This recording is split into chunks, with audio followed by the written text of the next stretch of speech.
বা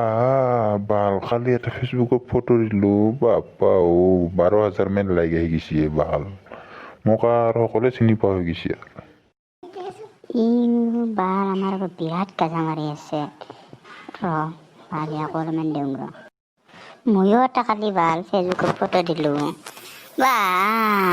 মোবাইল হেং মাৰি যোৱা হেন হৈ গৈছে 50,000 মান লাইক আহি গৈছে এতিয়াও আহিয়ে আছে তইতো আৰু 12,000তে লাগি আছা মোক বহুতে চিনি পোৱা হৈ গ'ল আৰু মোক দুটাই বাল মোক বিৰাট কথা শুনে কাহানকে কথা শুনে থাকে ভাল আকৌ অলপমান দিওঁ কালি এটা ময়ো ফেচবুকত ফটো দিছিলো বাপ্পা ৰাতা ৰাত মিলিয়নতকে লাইক আহি গৈছে মোবাইল খুলবাই পৰা নাই চুইচ অফ হৈ যায় তুমি আৰু 50,000 12,000তে লাগি আছা মোৰ মিলিয়ন